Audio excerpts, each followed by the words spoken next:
60,000 Russian soldiers in Crimea are trapped right now.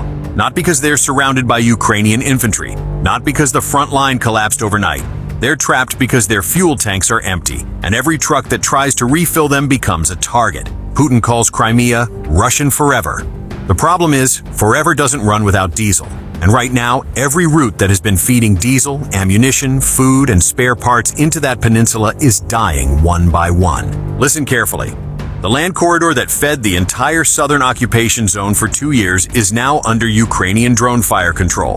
That doesn't mean Ukrainian soldiers are standing on the road. It means any convoy moving on that road has an 80% chance of getting hit before it reaches its destination. In military terms, that road is dead. The Kerch Bridge, Putin's $3 billion vanity project, the longest bridge in Europe, the symbol of his Crimea conquest, is now limited to civilian passenger traffic. Fuel tankers are banned, ammunition trucks are banned, rail shipments carrying military equipment are tightly restricted. Putin built that bridge to tell the world Crimea was his forever. Now it's only strong enough to carry families on vacation, not an army to war. The impact is immediate on the ground. Crimea's largest fuel terminal in Feodosia has been hit twice and is partially destroyed. The first fire in October 2024 took 4 days to put out. The second fire in April 2026 engulfed 2 large tanks at once, and the smoke was visible from 10 kilometers away. A facility with 250,000 tons of capacity is now operating below 30%. That number kills military operations. Sergei Aksyonov, the governor Moscow appointed in Crimea, was forced to announce personal fuel limits. First, it was 30 liters per person. Then it dropped to 20. Half of the gas stations on the peninsula stopped selling fuel entirely. In Simferopol, car lines stretch for 2 kilometers. In Yalta, people are stocking gasoline in jerry cans in their garages. When civilians are queuing for fuel, it means military logistics have already collapsed. This isn't random strikes. This is systematic strangulation of logistics by land, sea, air, and rail, all at once, within a 90-day window. And the most critical point has one name: Dzhankoy. Dzhankoy is the brain of Crimea's military. Every fuel tanker, every ammunition truck, every artillery unit entering the peninsula passes through here. This small city is the rail junction connecting Crimea to all of occupied southern Ukraine. If Dzhankoy goes down, all of Crimea goes down. There are 50 combat helicopters stationed in Dzhankoy, K-52 Alligators, Mi-28 Night Hunters, Mi-35s, Mi-8s. That's the air power that should stop any Ukrainian counteroffensive at will. But helicopters don't fly without fuel, and that fuel has to come by rail that's now under 24-hour drone surveillance. Dzhankoy also hosts S-400 systems, Russia's most advanced air defense, supposedly capable of hitting targets 400 kilometers away. But that system needs P-18 and RSP-6M2 radars to see. In February 2026, both radars were destroyed. Once the radars are gone, the air defense umbrella has holes. Ukrainian drones fly through those holes undetected. From there, they can reach all of northern Crimea. In March 2026, an An-26 transport aircraft crashed near Dzhankoy. 30 people died. 6 of them were senior staff officers handling logistics for the entire southern front. That's a direct hit to the command structure.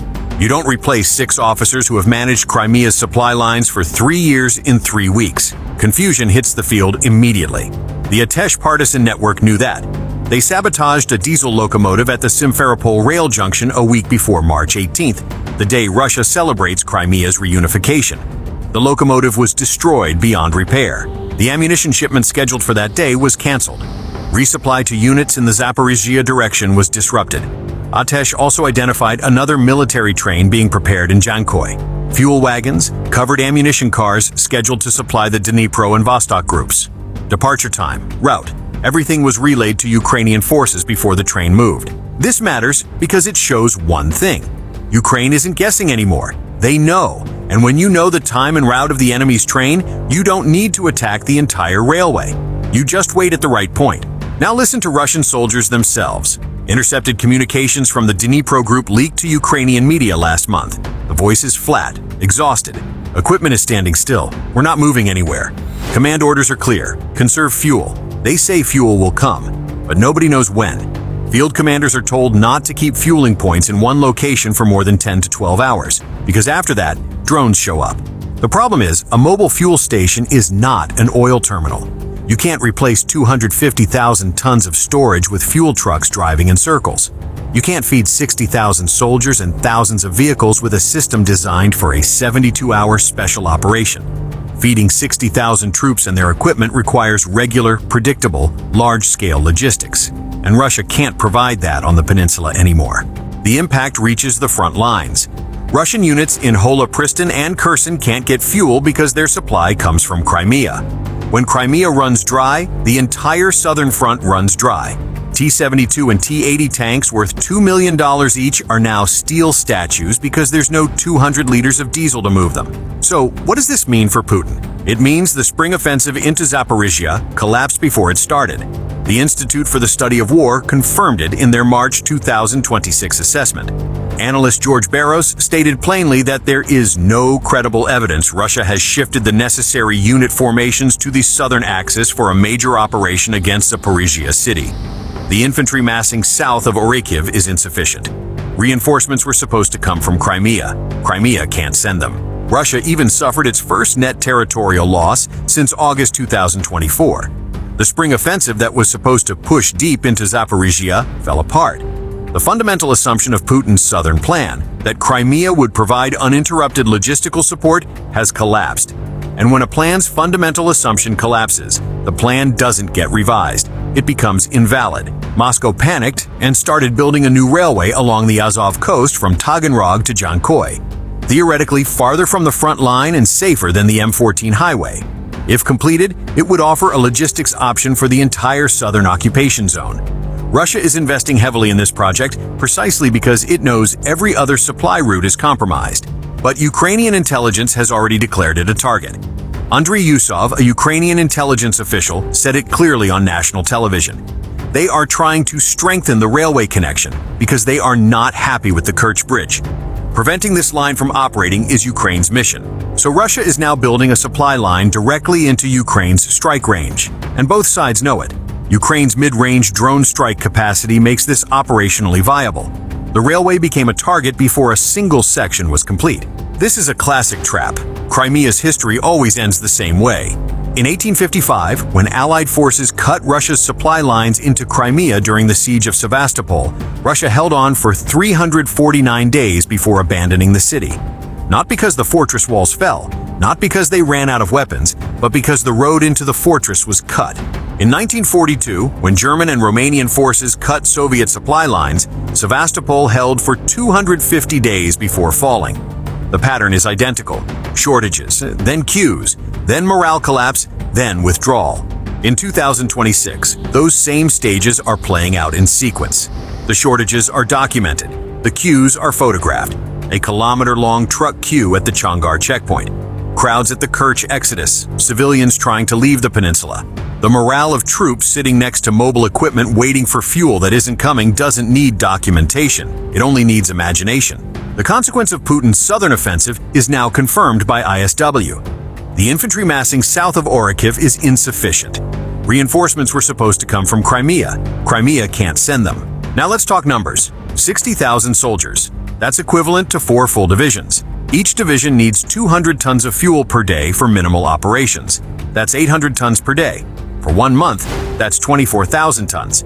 Before the strike, the Feodosia terminal could store 250,000 tons. Now capacity is below 75,000 tons, and resupply can't happen because tankers can't get in. That means Crimea has fuel for 3 months of minimal operations, if there are no more strikes. But strikes keep happening. Every week, storage capacity drops by 5 to 7%. That math can't be faked. Putin can't politically withdraw from Crimea. The peninsula is the legitimacy of his regime. The entire narrative of Russia's historical destiny runs through Sevastopol, through the Kerch Bridge, through every military installation on that peninsula. He can't concede it without conceding everything. Crimea is the reason he started this war. If Crimea slips, the entire justification for the war collapses. But he also can't supply it. So what's happening now isn't a military defeat in a single battle. It's slow strangulation, cutting the road into the fortress, then waiting for everyone inside to run out of air. the same mechanism that ended Russian control of Crimea twice before. The Russian soldier sitting next to his immobile equipment waiting for fuel that isn't coming doesn't know he's living inside a historical pattern that has played out on this exact peninsula twice before. He just knows the fuel hasn't arrived. And somewhere in Moscow, Putin knows why, and knows he has no answer. Crimea's gates are closing. The 60,000 soldiers inside have nowhere to go and no way to fight. The peninsula that was supposed to be Russia's greatest strategic asset in this war has become its greatest burden.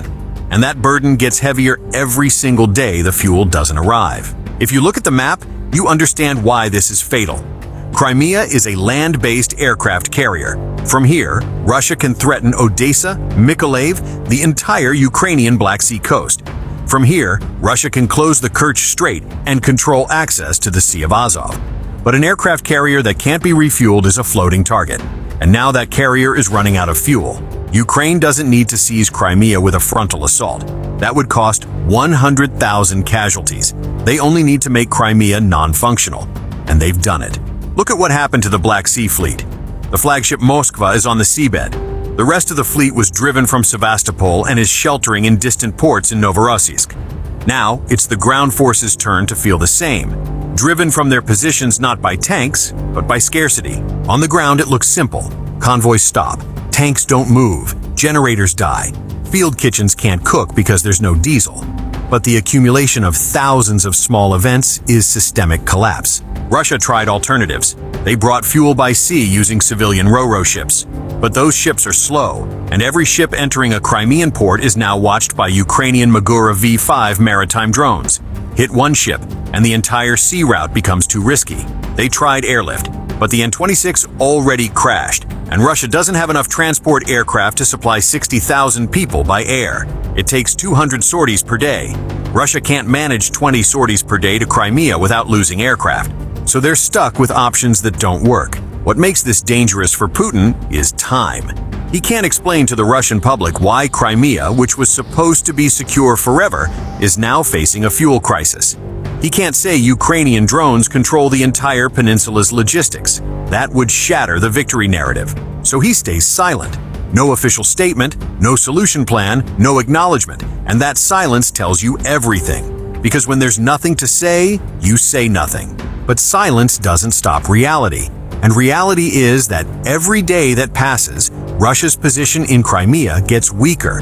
Not because Ukraine advances 10 kilometers, but because 10 kilometers of fuel didn't arrive. Now imagine you're a battalion commander in northern Crimea. You have 40 tanks, 20 infantry fighting vehicles, 500 men. You get orders to prepare for an attack.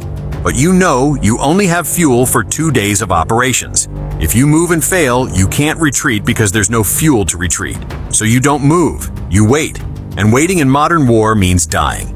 That's what's happening across the entire southern front right now. Initiative has shifted. Russia can't attack because it can't move. Ukraine doesn't need to attack because time is working for them. This is a form of war not taught at military academies.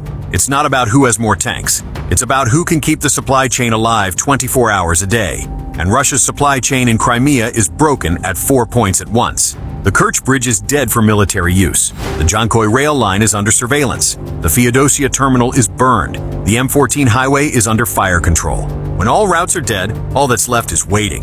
And waiting in Crimea means waiting for history to repeat. If you want to know what happens when Crimea's last supply route, the Kerch Bridge, fails completely, that will be the final chapter of this story. Because that chapter is already written, and Ukraine holds the pen. Until then, 60,000 Russian soldiers will keep sitting next to their equipment, waiting for fuel that isn't coming. On a peninsula their president said would be Russian forever. Forever apparently has an expiration date, and that date is close.